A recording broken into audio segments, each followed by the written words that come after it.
y honra de Dios, para edificación de la iglesia. Y desde aquí, como siempre, también queremos mandarle un saludo fraternal a todos los hermanos que nos siguen a través del internet, que el Señor los bendiga, así como a nosotros también. Y bueno, pues la palabra que quiero compartir en este día la he titulado la segunda dispensación, la conciencia. La conciencia es la segunda dispensación de las 7 dispensaciones o periodos bíblicos que encontramos en la Biblia, y ya he dado 2 predicaciones acerca del panorama bíblico, y hoy vamos a hablar acerca de la conciencia. La conciencia. ¿Qué es la conciencia? Pues la Real Academia de la Lengua Española dice que conciencia es el conocimiento que el ser humano tiene de su propia existencia, de sus estados, de sus actos, de sus decisiones, ¿verdad? Eso es lo que es la conciencia. El conocimiento que el ser humano tiene de su propia existencia, de sus estados, si está casado, si está soltero, si está en buen estado, si está en mal estado, física, espiritualmente, como sea, también de sus actos, de sus decisiones, y eso es lo que es la conciencia, ¿verdad? Muchas veces oímos casos y accidentes que han ocurrido y dice, se llevó un golpe tan fuerte que perdió la conciencia, se quedó en estado inconsciente, ¿verdad? Es decir, ya no sabía qué estaba aconteciendo. Y hermanos y hermanas, desde que Adán y Eva perdieron su inocencia, todos los humanos tenemos una conciencia que nos usa, o una conciencia que nos defiende en nuestros razonamientos. Vamos a ir al primer pasaje de la Biblia, preparen sus Biblias y síganme en todos los textos que voy citando para que comprendan mejor el mensaje de la palabra. Dice Romanos capítulo 2, versículo 14 al 16, dice, porque cuando los gentiles que no tienen ley, los gentiles de afuera, es decir, la gente que no cree en Dios, ellos no tienen ley, pero sin embargo hacen por naturaleza lo que es de la ley. Estos, los gentiles, aunque no tengan ley, son ley para sí mismos. Son ley para sí mismos, mostrando la obra de la ley escrita en sus corazones. La ley de Dios está escrita en el corazón de todos los seres humanos. Mostrando la obra de la ley escrita en sus corazones, dando testimonio su conciencia. Su conciencia le da testimonio, acusándoles o defendiéndoles en sus razonamientos, porque tienen la ley de Dios escrita en sus corazones. Entonces la conciencia le dice, no, eso está mal, o eso está bien, le acusa o le defiende en sus razonamientos. En el día en que Dios juzgará por Jesucristo los secretos de los hombres conforme a mi evangelio. Entonces aquí podemos ver claramente que la conciencia nos da testimonio si estamos haciendo bien, si estamos haciendo mal. Incluso personas que no han oído la palabra de Dios nunca, la conciencia les da testimonio. La conciencia les dice, eso está bien, eso está mal. Y esta segunda dispensación va desde la expulsión de Adán y Eva, si me puedes poner la imagen de la conciencia, que va, como digo, desde la expulsión de Adán y Eva del paraíso terrenal hasta el diluvio universal en la época de Noé. En la época de Noé, ahí termina la dispensación de la conciencia, aunque el ser humano sigue con conciencia por los siglos de los siglos, ¿verdad? Porque el estado de inocencia fue solamente en aquella época cuando Adán y Eva todavía no habían pecado. Entonces ahí vemos el estado o la segunda dispensación, la conciencia. Vemos esa línea roja que pasa por Abel. Abel es muerto o matado por su hermano Caín. Luego sigue la línea de los descendientes de Set, que fue el sucesor de Abel. Y ahí está Enos, Cainán, Mahalaleel, Jared, Enoc, Matusalén, Lamec, hasta Noé, ¿verdad? Entonces ahí tenemos, como digo, la dispensación de la conciencia que va desde que Adán y Eva cometieron pecado y cayeron hasta la época de Noé. Entonces, en esta segunda dispensación, desde la expulsión de Adán y Eva del paraíso terrenal hasta el diluvio universal, pues ahí tenemos la línea roja que representa los ascendientes del futuro Mesías que vendría. Entonces, la promesa de un Redentor, de la que hemos leído tanto en Génesis 3:15, también nos habla de dos simientes, ¿verdad? Pondré enemistad entre ti y la mujer, y ya saben ustedes que hay dos descendencias, la descendencia de la mujer y la descendencia de la serpiente. Entonces, los hijos de Adán y Eva representan esas dos simientes. Caín representa la simiente del mal y Abel representa la simiente del bien. Estas dos simientes, estas dos descendencias se han desarrollado en la tierra, han crecido y se han multiplicado, y siempre estas dos descendencias, los descendientes del mal y los descendientes del bien, siempre han estado en pugna, enfrentados completamente. La gente que ama a Dios son una descendencia, y los que aborrecen a Dios son la descendencia del mal, la descendencia de Caín. Caín y Abel trajeron ofrendas a Dios, dice la palabra de Dios. En Génesis capítulo 4, versículos 1 al 5, vamos a ver ese pasaje de la Escritura. Dice: conoció Adán a su mujer Eva, la cual concibió y dio a luz a Caín, y dijo: por voluntad de Jehová he adquirido varón. Después dio a luz a su hermano Abel, y Abel fue pastor de ovejas, y Caín fue labrador de la tierra. Y aconteció, andando el tiempo, que Caín trajo del fruto de la tierra una ofrenda a Jehová, del fruto de la tierra. Y Abel trajo también de los primogénitos de sus ovejas, de lo más gordo de ellas, y miró Jehová con agrado a Abel y a su ofrenda. Pero no miró con agrado a Caín y a la ofrenda suya. Y se ensañó Caín en gran manera y decayó su semblante. O sea que la ofrenda de Caín era una ofrenda de vegetales. Una ofrenda de vegetales, en una ofrenda de vegetales no se reconocía el pecado. En la ofrenda de Caín no hay derramamiento de sangre, ¿verdad? Ya saben ustedes lo que la Biblia dice, que sin derramamiento de sangre no hay perdón de pecados. Y Caín sabía que las ofrendas que le tenía que presentar a Dios tenían que contener derramamiento de sangre para cubrir el pecado. Su padre Adán y su madre Eva obviamente le habían enseñado que cuando ellos pecaron, Dios tuvo que derramar sangre de animales para cubrir el pecado de ellos, y con la piel de esos animales pues vestir la desnudez en la que estaban. Entonces podemos ver a Caín. Caín tiene su idea, su religión, ¿verdad? Cada persona hoy en día se monta su propia religión y se hace un concepto de Dios y dice: yo pienso, yo creo que así estoy bien, yo pienso que de esta manera agrado a Dios. Así era Caín. La religión de Caín se halla desprovista del adecuado sentido del pecado, como muchas personas hoy en día pecan y siguen pecando, y para ellos, bueno, ya el pecado se ha hecho algo habitual, algo normal. Caín está adorando a Dios de acuerdo a su propia voluntad, no de acuerdo a como Dios dice que hay que adorarle. Caín adora a su gusto, a su manera. Él dice: a sí mismo está bien. ¿Por qué tengo que llevar animales? Le voy a llevar unos vegetales y ya está. Caín no trae la ofrenda de sangre por el pecado. Sin derramamiento de sangre no hay perdón de pecado. Eso dice Hebreos capítulo 9, versículo 22. Y casi todo es purificado según la ley con la sangre. Y sin derramamiento de sangre no se hace remisión de pecados.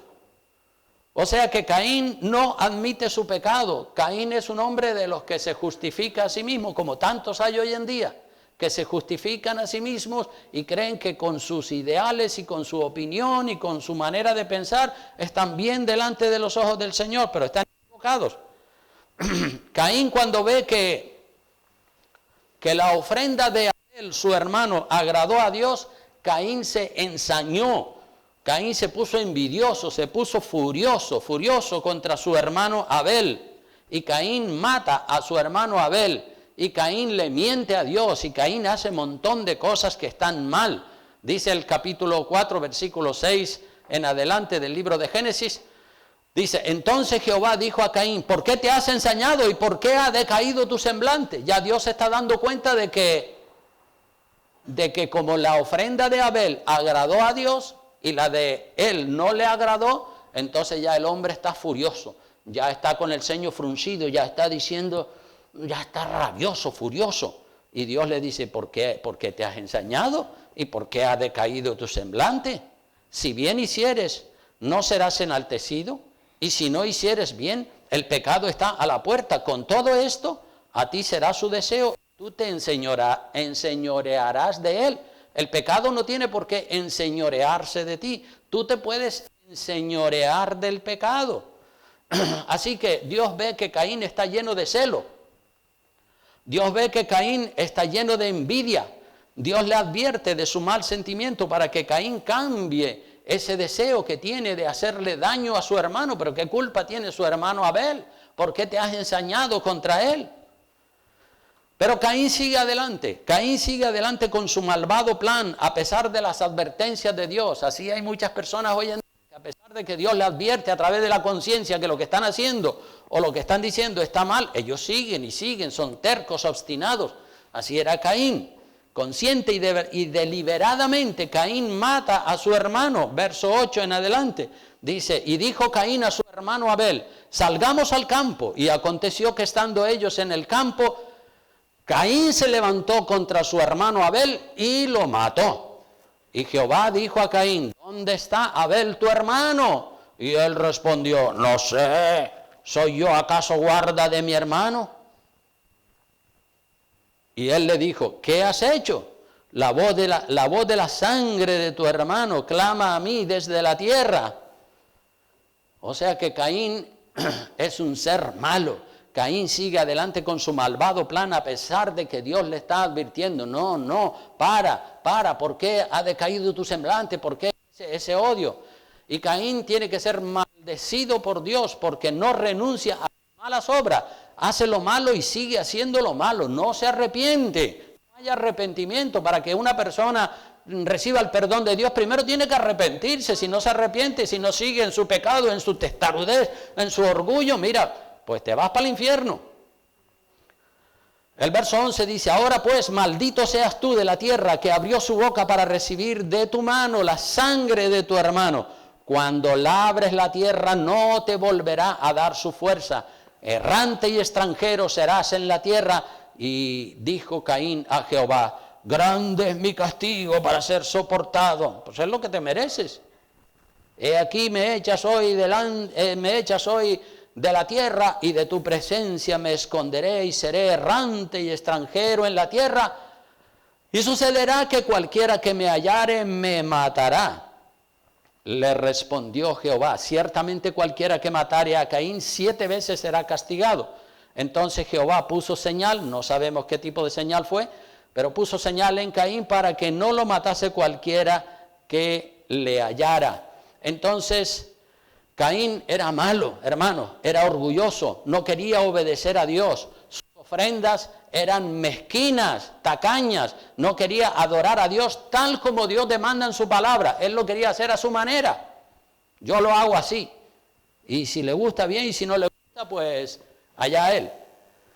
Pero usted y yo, hermano, tenemos que aprender una gran lección de Caín y de Abel. Tenemos que ser generosos con Dios. Tráigale sus ofrendas, tráigale sus diezmos al Señor. No le robe a Dios. La Biblia dice que al César lo que es del César y a Dios lo que es de Dios. Dios se fija. Dios se fijó en la ofrenda de Caín y en la ofrenda de Abel. La Biblia dice que la de Abel le agradó a Dios, la de Caín no le agradó. Dios se fija en tu ofrenda, si lo haces de corazón o si lo haces por cumplir o lo haces a regañadientes o lo haces de mala fe.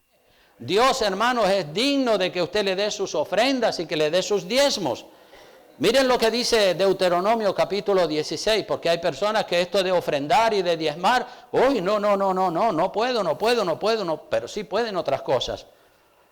Pero mire, a Dios demanda que nosotros le traigamos ofrenda como una evidencia, como un gesto de amor, de agradecimiento por lo que Él ha hecho por nosotros, porque Él es Dios, Él nos ha creado y Él es digno de toda gloria, digno de toda ofrenda y de nuestros diezmos.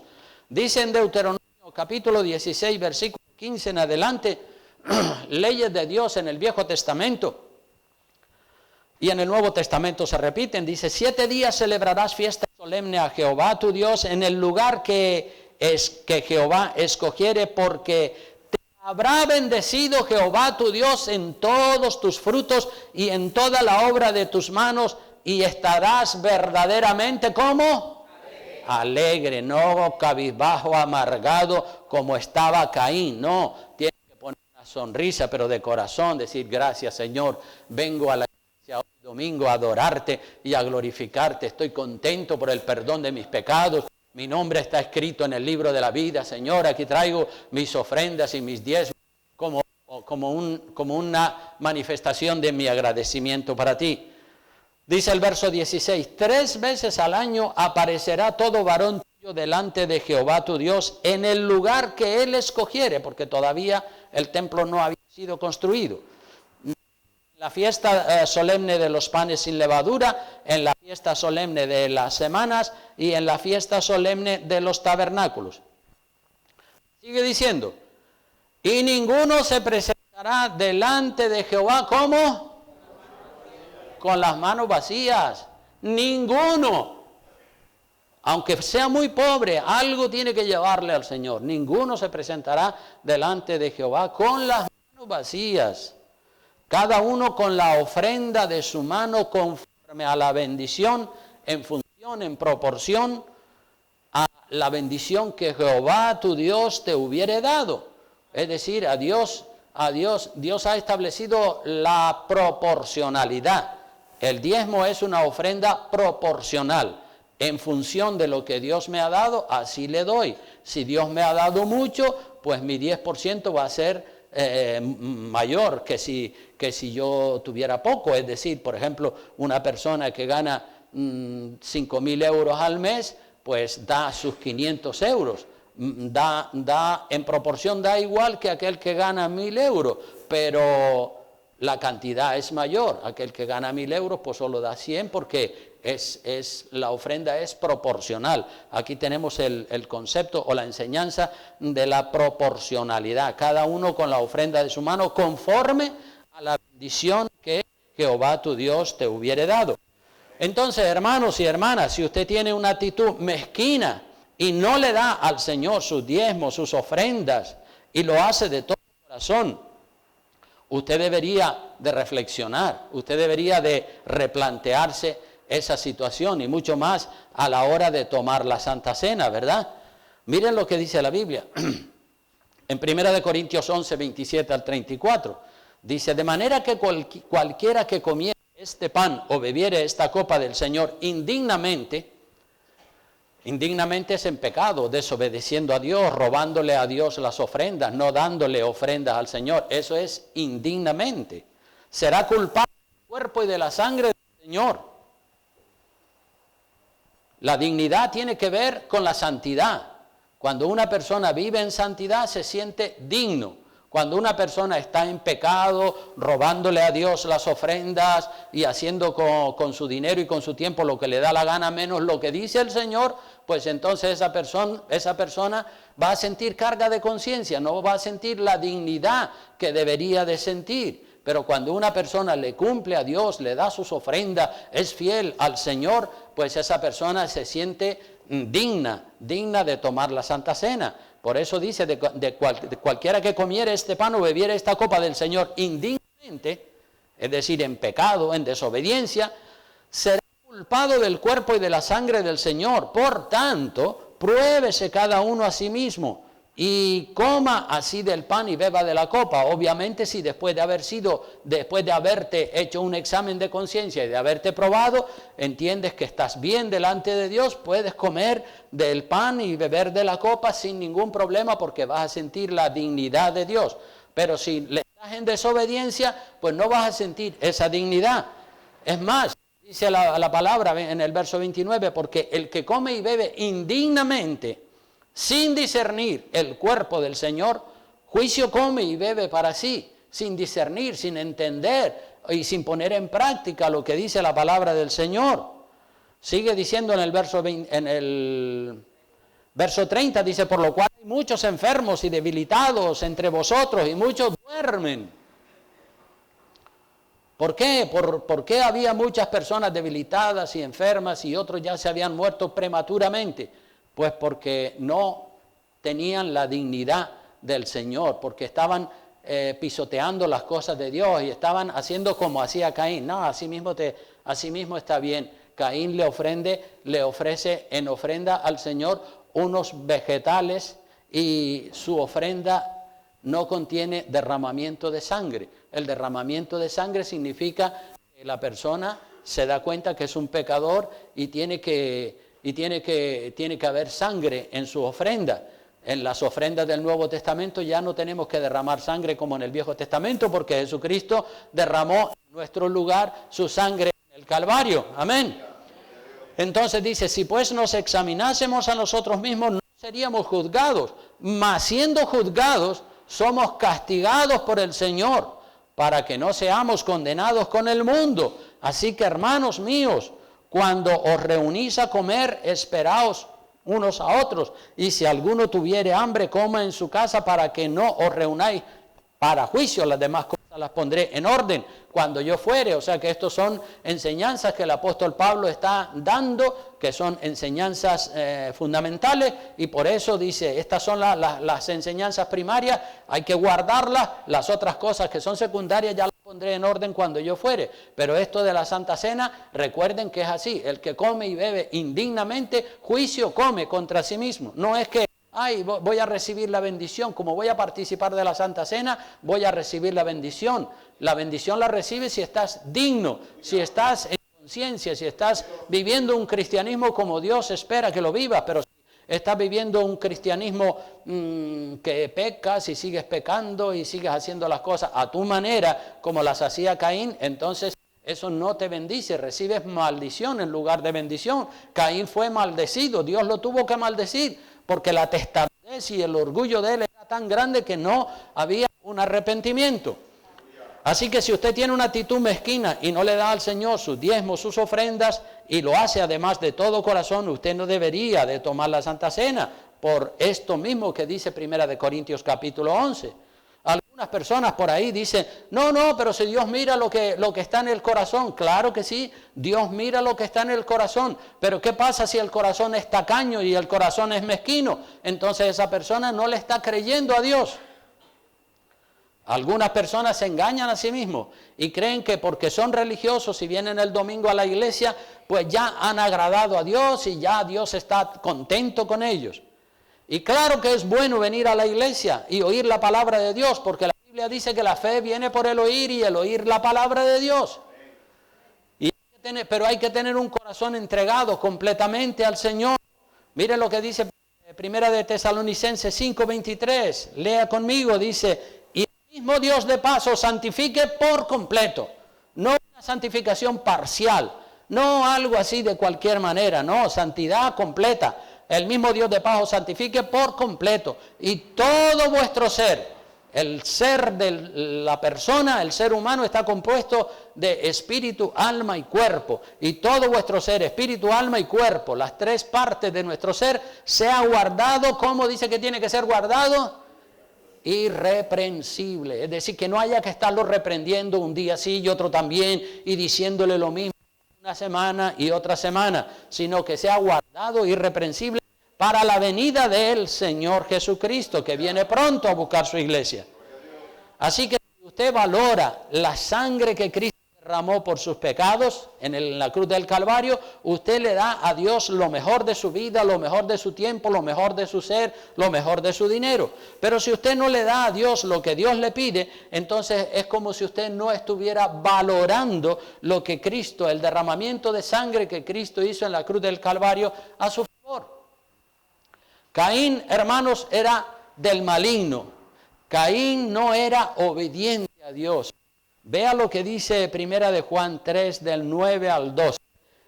Primera de Juan, capítulo 3, versículo 9 en adelante, dice, todo aquel nacido de Dios no practica el pecado. Si es nacido de Dios, no lo practica. Puede ser que algún día se equivoque y cometa un error, inmediatamente dice, Señor, perdóname, lo siento, esto no es habitual en mi vida, me equivoqué, perdóname, eso es así. Pero el que es nacido de Dios no practica, es decir, peca, sigue pecando y vuelve a pecar y continúa pecando y un pecado y otro pecado y otro pecado. No, esa persona no ha nacido de Dios. Todo aquel que es nacido de Dios no practica el pecado, porque la simiente de Dios permanece en él, el temor de Dios, y él no puede pecar porque es nacido de Dios. En esto se manifiestan los hijos de Dios y los hijos del diablo. Siempre hay grandes diferencias entre los hijos de Dios y los hijos del diablo. Dice, todo aquel que no hace justicia y que no ama a su hermano no es de Dios. Porque este es el mensaje que habéis oído desde el principio, que nos amemos unos a otros. Y ahí habla de ese personaje del que estamos hablando y predicando hoy, Caín. No como Caín, que era del maligno y mató a su hermano. ¿Y por qué causa le mató? Porque sus obras eran malas y las de su hermano justas. Y eso siempre existe. La gente que tiene el maligno en su corazón atacan a los cristianos y hacen daño. Caín era del maligno y mató a su hermano. ¿Y por qué causa le mató? Porque sus obras eran malas, porque Abel no le hizo ningún daño a Caín. Sencillamente Abel agradó a Dios, pero le dio tanta rabia y tanto odio a Caín de que la ofrenda de Abel fuera agradable a Dios, mientras que la suya no, entonces le atacó a su hermano Abel. Sus obras eran malas, las obras de Caín eran malas, y las obras de su hermano, de Abel, eran justas. Entonces ahí tenemos, Abel era un varón de Dios, un hombre de Dios 100%, temeroso de Dios, como Dios espera de cada uno de nosotros. Vea lo que dice Hebreos, la epístola de San Pablo a los Hebreos, en el verso 4 del capítulo 11, dice, por la fe, Abel ofreció a Dios más excelente sacrificio que Caín. El sacrificio de Abel, como hemos dicho, contenía sangre, reconociendo así que era un pecador. Por la fe Abel ofreció a Dios más excelente sacrificio que Caín, por lo cual alcanzó testimonio de que era justo, dando Dios testimonio de sus ofrendas, dando Dios testimonio de sus ofrendas. La ofrenda demostró que Abel era justo. Por sus hechos, por sus frutos los conoceréis, ¿verdad? El hombre y la mujer de Dios son agradecidos con Dios, le traen sus ofrendas, reconocen su pecado, bajan cabeza, entran por el camino por el camino estrecho, dando testimonio de sus ofrendas, y muerto aún habla por ellas. Entonces, qué gozo ver hombres humildes y mujeres humildes y obedientes, llenos de fe, como lo fue Abel, ¿verdad? Dios vio la ofrenda de Abel, esa ofrenda dio testimonio de que Abel era justo, porque era un hombre lleno de generosidad para con su Dios. La gente cuando no tienen nada, se quejan, ay Señor, Señor, no tengo nada, y le piden a Dios. Y cuando tienen, se olvidan de darle las ofrendas al Señor. Es así. Génesis capítulo 4, versículo 25 al 26, miren lo que dice, y conoció de nuevo Adán a su mujer, la cual dio a luz un hijo, y llamó su nombre, ¿cómo le llamó? Set, porque Dios, dijo ella, me ha sustituido otro hijo en lugar de Abel, a quien mató Caín. Y a Set también le nació un hijo, y llamó su nombre Enos. Entonces los hombres comenzaron a invocar el nombre de Jehová. Es decir, los descendientes de Abel comenzaron a invocar el nombre de Jehová. Después de la muerte de Abel, Dios le da otro hijo a Adán y Eva para sustituir a Abel, y este se llamó Set, y con Set continúa la descendencia de la buena semilla, ya que Abel había había sido muerto por su hermano, pues ahora Dios le da un sustituto de Abel a Adán y Eva para que la simiente del bien continúe extendiéndose sobre la tierra.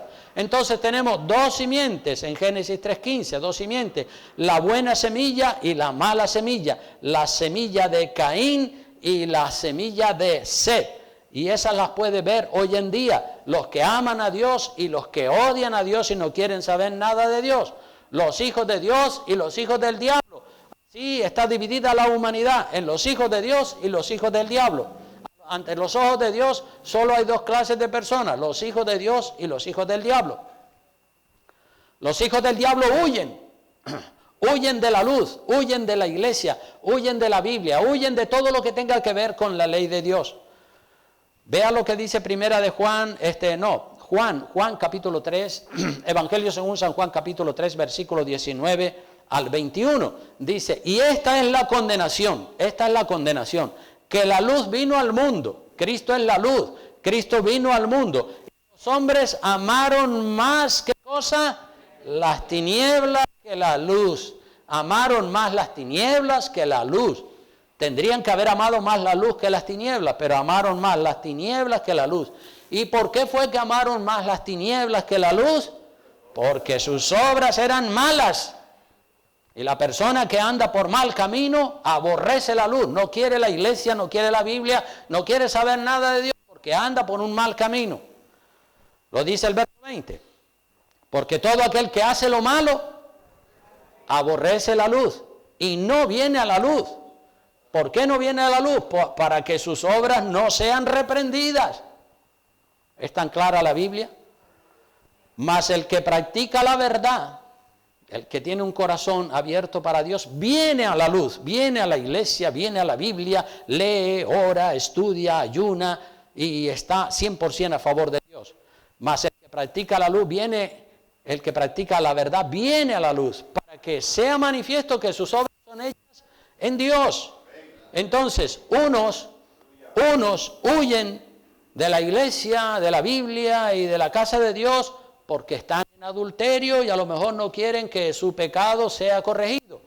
Otros huyen para no darle ofrendas al Señor, para no darle sus diezmos al Señor. Otros huyen de la casa del Señor para no invertir tiempo en la casa de Dios, ni en la oración, ni en la Biblia, ni en nada, porque ellos tienen otras prioridades que son más importantes para ellos que la oración, que la iglesia, que la Biblia, otras prioridades, deportes, etcétera, etcétera, cosas del mundo, negocios, en fin, hay tantas cosas afuera en el mundo que llaman nuestra atención y la persona que ama al mundo se involucra en ellas, pero la persona que ama a Dios dice, no, yo me voy a involucrar en las cosas de Dios, en la oración, en la Biblia, en la iglesia, en los ministerios. Amén.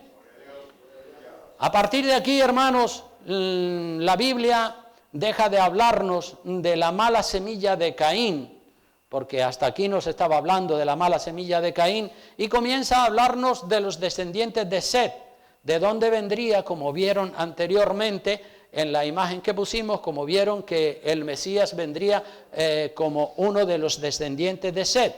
Ya saben que Set engendró a Enos, Enos a Cainán, Cainán a Mahalaleel, Mahalaleel a Jared, Jared a Enoc, Enoc a Matusalén, Matusalén a Lamec y Lamec engendró a Noé. O sea que hubieron como 10 generaciones desde Adán hasta Noé. Y con Noé y el diluvio universal se termina la segunda dispensación, la dispensación de la conciencia, que precisamente termina con el juicio. Todas las dispensaciones terminaron con un juicio. La primera dispensación de la inocencia termina con el juicio de la expulsión del paraíso de Adán y Eva, y esta segunda dispensación termina con el juicio del diluvio universal sobre toda la tierra.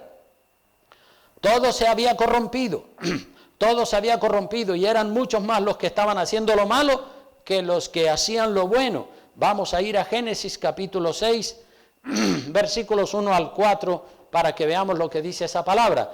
Dice, aconteció que cuando comenzaron los hombres a multiplicarse sobre la faz de la tierra y les nacieron hijas, que viendo los hijos de Dios que las hijas de los hombres eran hermosas, tomaron para sí mujeres escogiendo entre todas. Y dijo Jehová, no contenderá mi espíritu con el hombre para siempre, porque ciertamente él es carne, mas serán sus días 120 años. Había gigantes en la tierra en aquellos días y también después que se llegaron los hijos de Dios a las hijas de los hombres y les engendraron hijos. Estos fueron los valientes que desde la antigüedad fueron varones de renombre. Entonces, en este pasaje Génesis 6, 1 al 4 que acabamos de leer, este pasaje tiene varias interpretaciones. Según unos teólogos opinan una cosa, otros teólogos opinan otra. Unos teólogos dicen que los hijos de Dios eran los ángeles que tuvieron relaciones sexuales con las hijas de los hombres y de ahí nacieron esos gigantes como Goliat. Eran hombres híbridos, mitad hombres y mitad ángeles, según dice el verso 4, había gigantes en la tierra en aquellos días y también después que se llegaron los hijos de Dios a las hijas de los hombres y les engendraron hijos valientes que desde la antigüedad fueron varones de renombre. Entonces, otros dicen que no es así, porque los ángeles no tienen sexo y que no se casan ni se dan en casamiento como los seres humanos, citando por ejemplo a Mateo 22:30, donde dice, porque en la resurrección, dijo Jesucristo, en la resurrección ni se casan, en la resurrección ni se casarán ni se dan en casamiento, sino serán como los ángeles de Dios en el cielo. No vemos ángeles varones y ángeles mujeres, ¿verdad? Entonces, dicen que el versículo 2, los que opinan de otra manera, dicen que en el versículo 2, donde la Biblia dice que viendo los hijos de Dios que las hijas de los hombres eran hermosas, tomaron para sí mujeres, escogiendo entre todas, dicen que el fin de la separación del linaje de Set con respecto al linaje de Caín, o sea que hasta aquí estaban separados los dos linajes y a partir de aquí se juntan y todo se corrompe. Es decir, cuando se juntan la descendencia de Abel, o mejor dicho de Set, con la descendencia de Caín, entonces esos dos linajes se corrompen y al corromperse pues todo se desmadra y todo se vuelve un caos. Así que aquí tenemos la determinación de Dios de acabar con toda la humanidad que se había corrompido por causa del pecado, por causa de las mezclas. Cuando se mezclan las dos simientes, la simiente santa, descendientes de Set, y se mezcla con la simiente mala, con los descendientes de Caín, la simiente buena y la simiente mala al mezclarse se corrompen. A través de toda la Biblia Dios nos enseña el principio de la separación, los hijos de Dios por un lado, las hijas de Dios por otro lado, pero cuando caen en la tentación de mezclarse los hijos de Dios con las hijas del diablo, entonces todo se corrompe.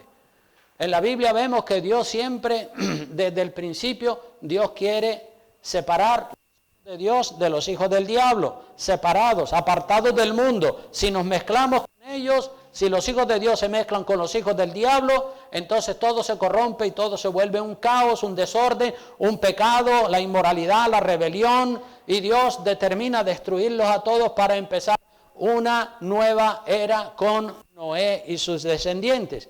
Dice el versículo en Génesis capítulo 6, versículo 8, Génesis 6, versículo 5 en adelante, versículo 5 en adelante dice, y vio Jehová que la maldad de los hombres era mucha en la tierra, y que todo designio de los pensamientos del corazón de ellos era de continuo solamente el mal. Y se arrepintió Jehová de haber hecho hombre en la tierra, y le dolió en su corazón. Y dijo Jehová, raeré sobre la faz de la tierra a los hombres que he creado, desde el hombre hasta la bestia y hasta el reptil y las aves del cielo, pues me arrepiento de haberlos hecho.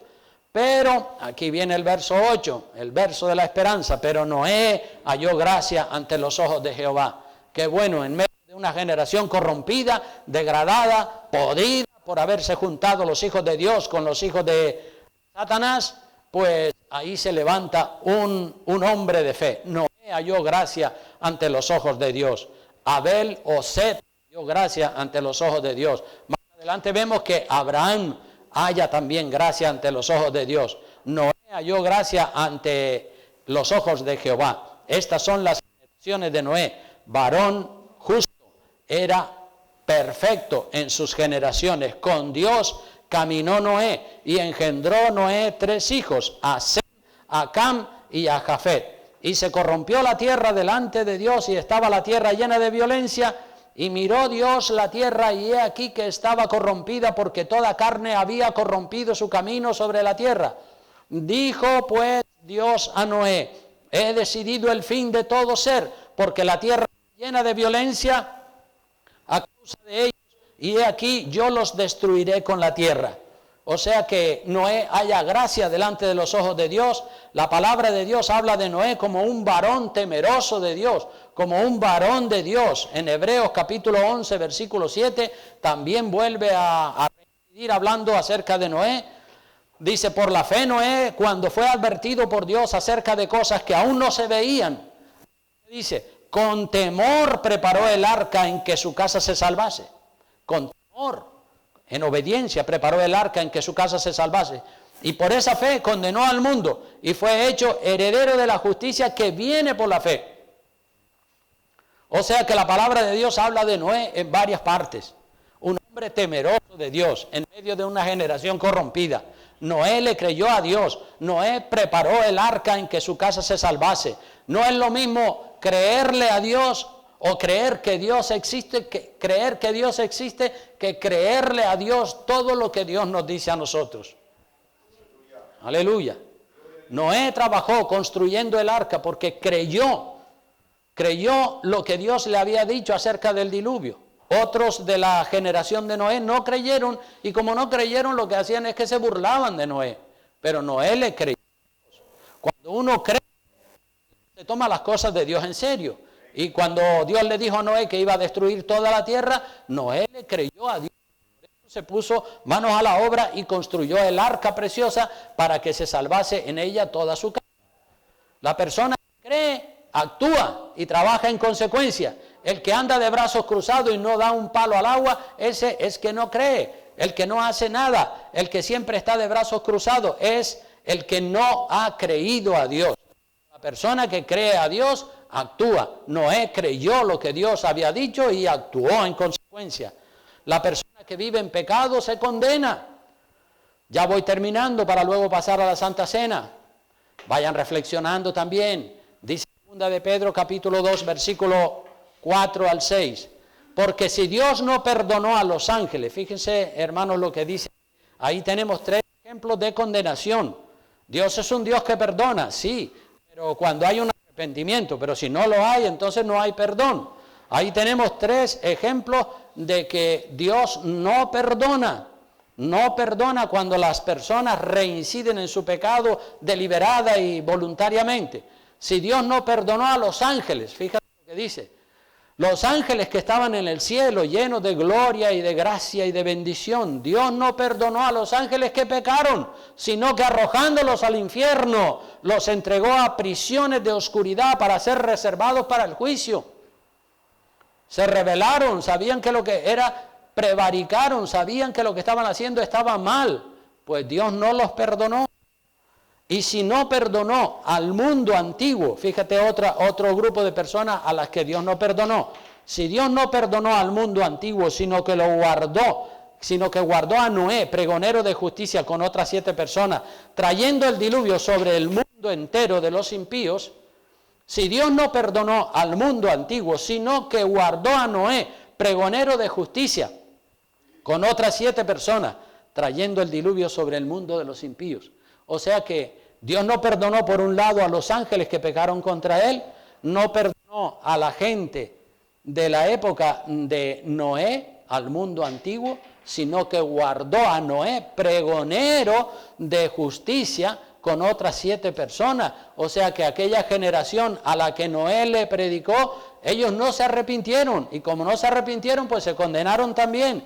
Y el tercer grupo dice, y si condenó por destrucción a las ciudades de Sodoma y Gomorra, reduciéndolas a ceniza y poniéndolas de ejemplo a los que habían de vivir impíamente. O sea que aquí vemos que Dios no perdona a los ángeles que pecaron, no perdona a la generación del mundo antiguo en la época de Noé y tampoco perdona a los habitantes de Sodoma y Gomorra.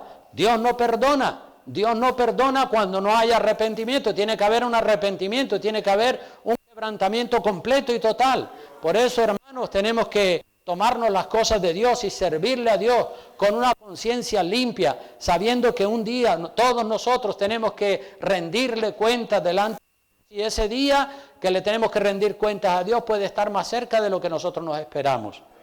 Entonces, con esta reflexión termino. Vamos a inclinar el rostro y vamos a orarle al Señor y vamos a tener un momento de reflexión. Hoy vamos a tomar la Santa Cena con todos ustedes y obviamente siempre motivamos a la gente a que hagan una reflexión seria, a que se tomen las cosas de Dios en serio, a que participen si están en conciencia bien, si en conciencia estás mal.